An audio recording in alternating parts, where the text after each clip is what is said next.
Hello and welcome to American History Sex, your number one history-based erotica podcast. I am Sandalwood Reeves, and this is Gasoline Pierce. And we are two history enthusiasts and budding erotica writers, and this is our podcast.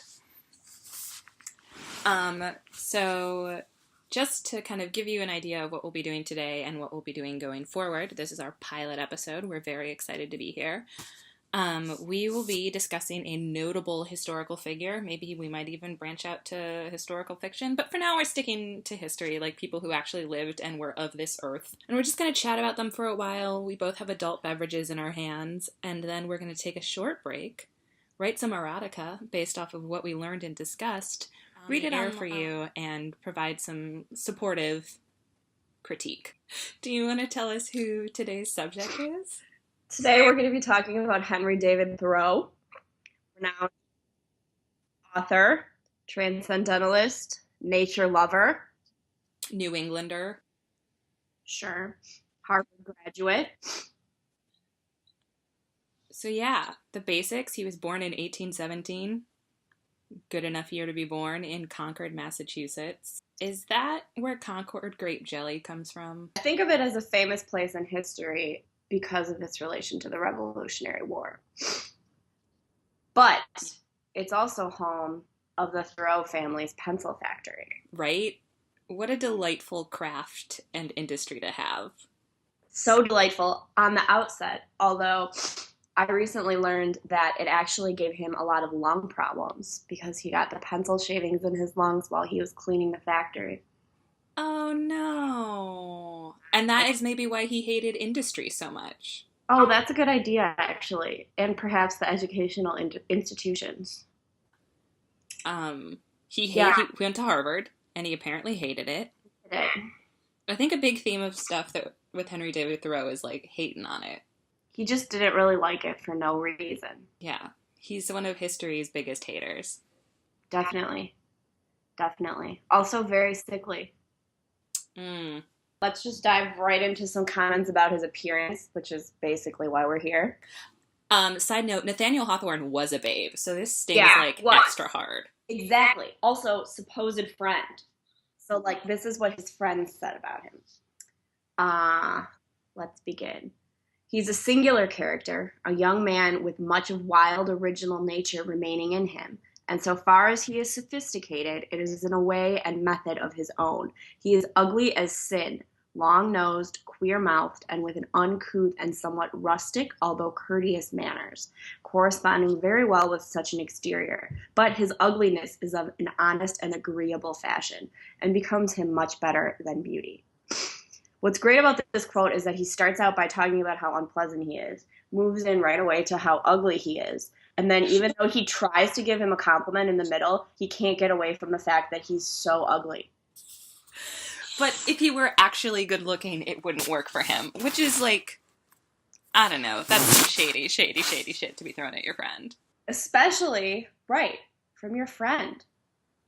Especially when you look like Nathaniel Hawthorne. True. Thoreau did have a lot of friends who were babes. Pretty cool and babes and interesting, so he had to have some redeeming factors. I think his redeeming factor was that he was so willing to just leave them all alone and go to the woods. That is actually a great asset to have in your ugly and unpleasant friends. I have a place I think you might like. It's completely cut off from civilization. Why don't you go there and live for free since you have no money or assets? Please stop talking to my wife. Okay, thanks, Please bye. Stop talking to my wife. You also found some really interesting stuff about how Emerson was probably hot. Was Emerson hot? is super hot. Let me look this up. Impressively fit. Yeah, well, okay, Emerson said that Thoreau was supposedly impressively fit, but that he also had a very boyish figure, and that the only thing big about him was his nose. See, I like dudes that are lanky, and that sounds like my type. I'm just imagining, a lanky dude That's not what I'm imagining. running in the in the wood. Imagining like a little guy. His pants are probably too big, and he like gets winded really easily because he has so many pencil shavings in his lungs. Oh, That's what I picture. like the guy in what is it? The Secret Garden, where there's like the hot guy who works in the That's garden, and exactly there's the what I'm sickly one picturing. who's I unpleasant. picture him as that guy. Colin and Dickon, yeah. Best thing that I think we learned about him is that he does kind of look like Ellen DeGeneres. If you guys want to get a picture in your mind of that, But with they way worse skin. Shout out to Olay and CoverGirl, but like way worse skin than Ellen, like a pox-marked. That's true. Also, this beard. Yeah, like a scraggly beard. Oh, you know, just a casual cursory glance, that would probably go in the cons list, like not a babe. Doesn't sound charming enough to really make up for that. But in good shape, despite being somewhat sickly. And boyish. Connecting with his boyishness, he had a fondness for chatting with women, older women. Yes. Like his mom and his aunt who used to pay his bail, and like his sisters. So, you know, depending on what you think of that, that could either be a pro or a con. I love moms. I love old ladies. If I could find a man who just wanted to hang out with middle-aged ladies all the time in a non-creepy way, that would be a major plus. I suppose. I didn't see that information about his mom, but I think that's pretty funny. Oh, and one other thing. Let's give credit where credit is due. Dude was like a lifelong abolitionist. That's very true. He was. Was just staunchly like, no, you're wrong. John Brown is a hero. Get it together, America. His writings have inspired other wonderful historical figures like Martin Luther King and Gandhi. Nice guys, both. Legitimate nice guys. Guys that actually moved away from home. Right. Exactly. He was pretty wild about chastity, though. So I'm not sure that he would really even respond to our advances. And the dishier parts of the internet said that he was possibly gay. I saw that. He wrote a lot of poems while sharing a tent with a handsome and flamboyant guy who eventually became a Harvard Greek scholar. We all know what that means. Yup. some light Greco-Roman wrestling. I mean, he seems like the kind of guy, like I said, who thinks that camping is like a date. Legit date. And he wouldn't really strike up a conversation with you. Like, he seems kind of cagey. No, you'd like go into he'd like get you a tent for your birthday or something, and then you guys would like go into the woods together, but he would just spend the whole time doing like camping chores and like leave you by yourself in the tent. But he was polite, so on the walk over, he would ask you how you were doing. He'd ask you how your mom was, because he's a major fan of moms. Like, it would start off well. It would start off well, but then you'd be in the woods and you would have been silent for like a whole weekend. And he would have thought that was great. Oh yeah, he would be refreshed when you came home. Even when you like strip away kind of the historical time period around Thoreau, he's kind of not a catch. No. And there was that scathing New Yorker article called Pond Scum, where they're like, why is everyone so wild about this dude? His aunt brought him cookies when he was supposedly hanging out in... Right. Giant hypocrite. Right. He is... I don't think he's the, like, sit around and listen to me play guitar. No. Come to a party, bring his own book. Yeah, I was going to say, he's going to bring a book to a party. Wait for someone to ask him about the book. Oh, like all night. And imply that the person wasn't smart enough to understand. Right.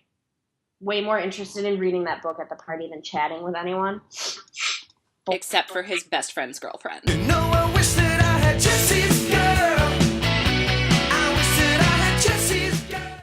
That's totally who he is. He probably like walked around barefoot in the quad a lot. Oh, yeah. Led like a protest of where your tomatoes came from because they weren't close enough, even though they were locally sourced. Even though they were locally sourced. Mass entertainment, so he wouldn't own a TV. He would probably have a projector, and he'd probably make you watch, like, Koyaanisqatsi and nature documentaries, but that's it. Just like have them playing in the back of his room when you came there. Yeah, I see that for him. Do we want to talk about his last two words? Because for me, they're a con, and for you, they're a pro. That's true. This was a point of contention. I think they're a pro. I think they're a con, unless... Okay, so his last two words were... Moose and Indian. And I immediately had, like, a Citizen Kane reaction to it. I'm like, what if Moose and Indian were his two imaginary friends growing up and his only true friends, and that's why he called out to him in the end? And that would be redeeming. But otherwise, I think it's just kind of a weird last statement. Are there moose in Massachusetts? Let me find that out. While you explain why that works for you. Okay, so I just kind of like it because the Indian thing is a little weird to me. Like, I don't know why he'd be calling that out. But the moose thing, to me, is intriguing. I also like that his last two words have virtually no meaning to anyone else but him. Yeah. And now that they've become famous. Like, I think that's really Always leave funny. them wanting more. So for me, definitely commitment to, like, mystery and hilariousness, even up to your dying moment, is very important in a sexual partner. Mm-hmm. I think this ties into the fact that Thoreau was very good about maintaining his personal brand. Like, even That's if he what I wasn't think. living it, yeah. Like, for me, this is, like, totally unexpected and on the nose to end his life, saluting the moose and the Indian. But here I'm seeing that it was actually because when he moved to Maine, he listed the subjects that he was studying in the wilderness there as the moose, the pine tree, and the Indian. So this is actually just, like, recalling back to his best time in Maine.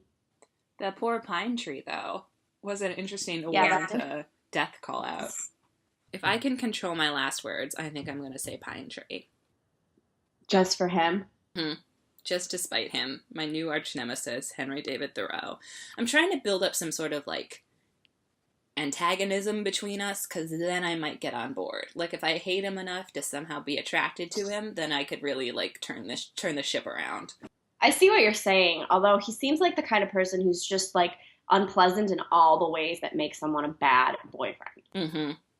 Yeah. Like, there are ways to be unpleasant and be a good boyfriend, and I feel like he has all of the ways that actually make you a bad boyfriend. It's the underlying hypocrisy that I think I would not be able to look over. The underlying hypocrisy and, like, probably a willingness to force everyone else to live in his misery, which actually wasn't miserable for him. Yeah, because his aunt would bail him out of jail, his mom would bring him cookies. But he just feels so much more than everyone else. Maybe if we can paint an image of him as a legitimate bad boy, that might help us.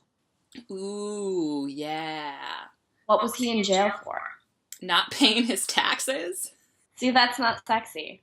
It's just dumb. It was because he was opposed to, oh god, this is embarrassing, whatever war was going on at the time. Not the French and Indian War. And he didn't want to pay taxes because of that slavery, how the American Indians were treated. Which are notable reasons. Like, we think of him as, like, a hot revolutionary, like that lead character in Hair or something. Like, that might work. His mom or his aunt bail him out of jail. So basically he was making a protest about not paying by going to prison, but then he let someone else pay for him to get out of jail. See, also, there's this sentence that we found on Wikipedia where it says that Thoreau followed various Hindu customs, including following a diet of rice, and a quote, "It was fit that I should live on rice mainly, who loved so well the philosophy of India, and flute playing, and yoga." All of this leads me to believe that Henry David Thoreau would have the one characteristic that I simply cannot get over. He might be a burner. Well, I just found this great quote from him. It says, "It's not worth the while to go round the world to count the cats in Zanzibar." So he enjoyed reading travel logs, but he actually didn't really enjoy traveling. Yeah, So I'm getting a strong picture of who this man is. Mm-hmm. Mm-hmm. But I'm going to keep drinking this wine and somehow find something redeeming. I can't picture him at Burning Man. I think there's too many other people around. Although the inherent hypocrisy in the event seems like something he might be attracted to. Right? He would go and complain about how commercial it's gotten, and he would have a camp of like two other people, probably attractive Greek history professors, You're so right. hang out on the outskirts. Right. And just like wear a loincloth all weekend. Mhm. And then he would have forgotten something essential, like his allergy medications, and his aunt would have to like FedEx it to the playa. You're so right. So when we write erotica, do I have to like write from a perspective? Can I write about his like poetry writing tent days? Can I just kick this podcast off strong with some like homosexual tension? I think homosexual tension is a really good idea. I mean, I think for Thoreau, definitely, like, if I were going to cast him in an erotic movie of today, it would probably be Brokeback Mountain. But with attracted to him, though. Yeah. But imagine making him like dirty and terrible. I don't know, that like that's the kind of like hypocritic loner thing that works. Where you're like, oh, you're so crazy, and oh, you're bad at being a boyfriend. Like now that I'm picturing him as Adam from Girls, I'm down. Yeah. You know, like if he was gonna make a kitchen table for your home and like build half of a cabin for you guys to live in by yourself during your honeymoon, like that's hot to me. That could be hot. His little cabin was so spare though. Like I don't think he has any skills. Yeah, you're right. Although I did read that he was a talented craftsman, which you know is something I appreciate. Oh yeah, so maybe he could build you something. I think he could maybe build me something. I imagine him as a whittler. I'm not mad at that. And I wouldn't have to wear heels anyway because we'd spend most of our relationship hiking through the woods. Mm-hmm. So we could just always be in flats. Flat, handmade leather boots. Handmade leather boots, yeah. All right. So he has redeeming qualities when we picture him as Adam from Girls. When we picture him as Adam from Girls, when we highlight the fact that he was good with his hands. That's an important point. Craftsman. Yeah, he was smart. He had a strong sense of justice, which, depending on how much he talked at you about it, would be kind of a turn on. Right. Yeah, we haven't focused on his conversation style. I think we can guess based on the facts we know, but I don't think we have to assume. Yeah. Especially since we're basically struggling to find some prose here. He is a very good writer. Some of his stuff is very good. So he might, when he does deign to speak to you, he might say something very lovely. That's true. That's a good point. We can assume that for the sake of our erotica. All right, I think I'm coming around. I think maybe a man who can write and also build a table is a combination that I'm not sure I could say no to. Exactly. That's how I feel. Yeah, I think it would come down to hygiene. You know how I feel about felons, and we could just pretend that he went to prison for noble reasons. Or maybe he kind of did go to prison for noble reasons. We just have to pretend that his aunt didn't bail him out. Yeah, you're so right. You're so right. I love people who go to jail for protesting. That is true. That is like the best reason to go to jail. So true. All right. Do you feel ready? Do you feel inspired? I think so. All right. 20 minutes. We will return. We're obviously going to cut this 20 minutes out of the podcast so people don't have to sit here and listen to us suffer in silence. And then we will return to do some live reading. All right, let's get to it. All right. Best of luck. Godspeed.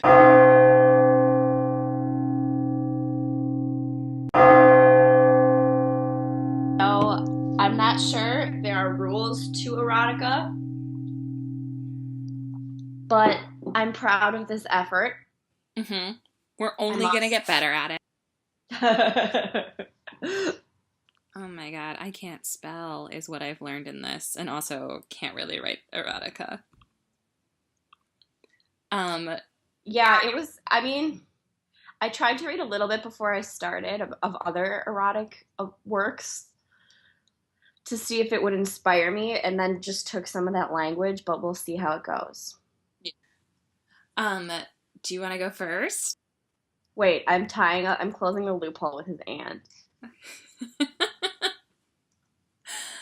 I suppose we should look up her name instead of making her another nameless woman in history. Henry David Thoreau aunt. This is so weird. It's only gonna get weirder. Oh my god. All right, I'm ready. All right. Hit me. I'm so excited. This is gonna be so good. All right, wait, let me just finish this beer and open the next one. Mine is like sexy enough, but we'll see. It's like definitely a joke. It's a pilot. Everything, we're warming up. You gotta warm up. That's the one thing Right. we've learned in erotica. All right, I'll begin. We went to the woods hoping the purity of the natural world would inspire us to notice the beauty in each other. He has brought me to his favorite spot, the lair of the most beautiful moose he has ever seen.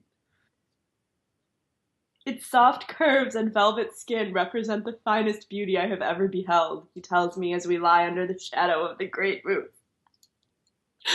Its beauty is Moon or Great Moose? great moose. I'm picturing the moose standing over them on a cliff, and then like they're beneath it looking up at it. Just Moose to don't like to move. If there's a moose in your driveway, you're fucked. So they can Right. stand under that shadow for quite a long time. That's what I'm saying. Right. Like he goes there because he knows this is like where the moose stands. Okay. Its beauty is so inspiring that I am almost sad to know I will never see another sight as lovely in all the world, he says as he gazes into my eyes.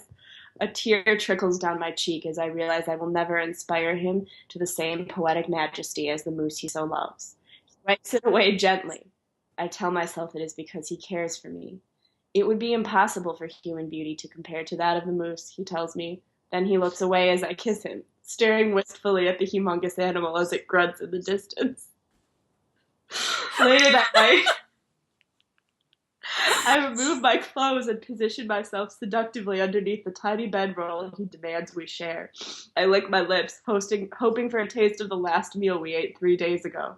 He forgot the parcel of food his aunt carefully packed for our journey, and the lack of food has made my body perfect for him, I tell myself. Thoreau ignores my contortions and strides to the window. What coarse and imperfect use we make of nature, he says as he stares out over the cliff. Alone in my bedroll, I wish he'd come make coarse and imperfect use of me. Instead, I say, I long to feel his touch, not because it has been weeks since he vowed to live a pure life and made a new commitment to chastity, but because his new aestheticism has caused him to renounce such comforts as warm blankets, thick socks, and underwear. I long for the warmth of his sinewy body. I ache to feel the soft scratching of his scraggly beard against my skin. It's been so long since I woke to find the familiar marks from its chafing on my skin. But even as I lie naked on the hardwood floor, knowing how easy it would be for him to wrap his skinny arms around my bare body, I fear the only warmth I'll feel tonight will be my own. He slides next to me on the floor, pressing his body against mine only because the small bedroll is made for one, not two. As we huddle together on the floor by the light of the small stove, I realize I can detect the sound of a third person in the cabin. Did you invite someone to join us? I say hopefully, guessing he detects the hint of seduction in my voice. For months, I've fantasized about Thoreau's friend, Nathaniel Hawthorne. His rugged good looks, the rakish flip of his hair, and his casual sense of humor are what I've been longing for to spice up our lovemaking. But instead, he turns to me and murmurs, "It's my aunt," dropping off some of the necessities I forgot at home. "Don't worry," he says, whispering into my ear. As I roll over and pull him closer to me, he nods softly. "Make room for her," he whispers. Wait for her to leave now.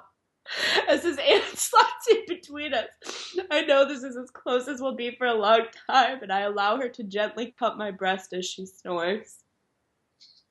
That's the end. Yeah.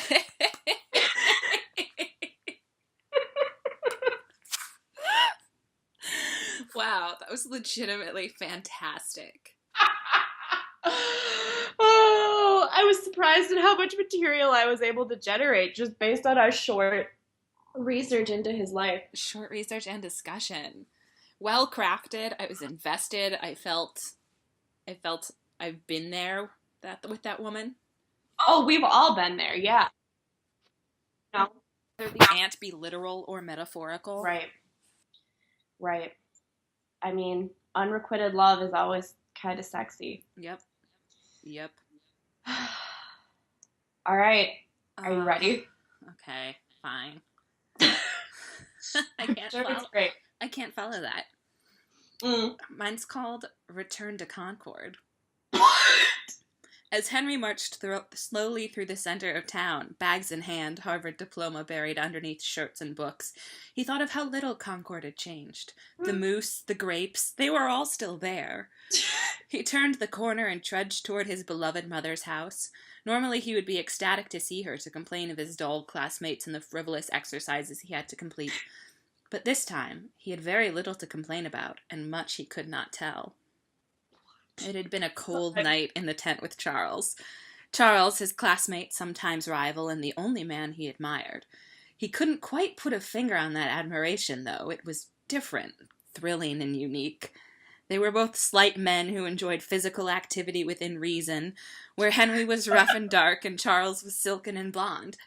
They had come to this tent quite by accident, Henry planning to travel as he always did, alone. But now that Charles was here, he was both relieved and buzzing with a sort of energy heretofore unknown to him. He sat whittling as Charles read by lamplight. He couldn't possibly have imagined what was to unfold. His mother flung open the door as soon as he stepped foot on the porch. She was much changed by time, but still full of energy and spirit. He stepped into his home and felt a sense of relief. Here he would be able to withdraw from the pressing questions he was asking himself of what had occurred that night. His mother set a cup of coffee in front of him and touched his forehead. He bristled. How touch had changed for him. Charles looked up from his book and said, "Henry, why are you so far away all of the time?" Henry was speechless. He'd heard removed and rude and haughty, but far away. He looked up at Charles. That shock had happened again. "What are you thinking about when you whittle so endlessly? It must be something." Henry had too many thoughts to articulate in that moment. Luckily, he didn't have to say anything. Charles had thrown aside his book and gracefully moved across the tent. He placed one hand on Henry's and moved his knife to the floor, the other tentatively brought to Henry's craggy cheek. Henry held his breath. Held his breath. He did not know what was happening or what he was feeling, but he did not want it to end. "Put the wood down," Charles whispered urgently to Henry. He felt the smooth maple slide out of his hands, and without thinking he moved it to the center of Charles's chest. Charles looked into Henry's eyes and said, "There you are, here, with me." Henry's aunt made him a plate of cookies. Henry's greatest vice is cookies. Well, was. He stared at his beloved aunt and mother and thought, is there a greater happiness than this? Truly, the tent was just but a momentary lapse of judgment, as temporary as the bivouacs that men fighting this unjust war assemble and dissemble. Stop. Don't think about it. Don't think about tents. Henry's aunt grabbed his hand and said, "I'm so proud of the free-spirited man you've become, Hanksy." As Henry lay in that smutty and infamous tent with Charles's soft hand on his gravelly chest, "I can hear the labor in your breath," Charles said to him. "Every word must be a hard-won battle." Henry had never told anyone about the large amount of pencil shavings he ingested as a boy. How did Charles, this flamboyant scholar of such a silly people, know him so well? He looked down at Charles just as he looked up. Shall we begin again? They melded minds and bodies with the spirit of gentle competition through the rest of the night. As dawn broke, Henry felt he must attempt to put into words what he had felt. He took out one of his family-made pencils and began to compose a poem. "Won't you read for us, dear Henry?" his beloved mother asked as his treasured aunt looked on. "No, I must take to the woods," he thought, as he ate one more sweet, delicious cookie. The end. That was amazing. I really, really liked, first of all, the metaphors for wood. Thanks. Second of all, the way that you used like tropes of an old-timey story in your language. But then it was also secretly sexy. Yours was way sexier than mine. Yeah, but yours was like had way homoerotic intrigue. yours had like a lot of had like an emotional hook, which I Oh think yeah, for mine was like emotion. truly great erotica, we would have to combine both of them. It's true. It's true. There would have to be eventually requited love in my story. Yeah, maybe Perhaps. I would be interested in that Nathaniel Hawthorne threesome happening. That's what I was like, yeah. I mean, the best way for me to get into it was to envision Nathaniel Hawthorne becoming part of their relationship. Bring in an outside player. Mm-hmm. Exactly. Somebody had to turn up the sexiness. I think eventually we'll have to circle back to Nathaniel Hawthorne. Yeah, as we were doing it, I was like, actually, maybe the like sex symbol of this literature group was Nathaniel Hawthorne. I think that's what we've learned. Or Charles, Yeah. the flamboyant classmate. There are no Google images of him. What about Washington Irving? Was Washington Irving hot? I remember thinking The Legend of Sleepy Hollow was kind of sexy, but that might have just been the movie. Home intrusion? Oh man, Washington Irving decidedly not hot. Oh wait, young Washington Irving, kind of bangable, losing his hair. Losing hair, yeah. We could get a lot of material out of that. Okay. I think that like Concord, Massachusetts will yield a great deal of characters for us, but we will probably have to like mix it up. Concord had changed.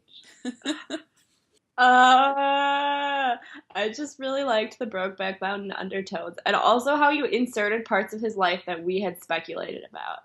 Thanks. I think like both of ours made good callbacks to like the points that we hit in our discussion. I agree. And you could tell that like there was a little bit of like the Adam from Girls sexiness going, where you're like, oh, he's aloof, sure. but I mean, the whittling, that was an inspired choice, also because it got you to the wood metaphor. Thank you. Wood metaphors whenever possible. Oh. All right. Well, Gasoline, I think this was an excellent.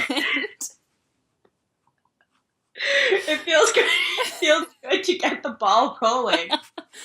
I think next time we'll have a guest. Hopefully, someone who has a dissenting opinion. We can pick a more controversial historical character. Oh, good idea.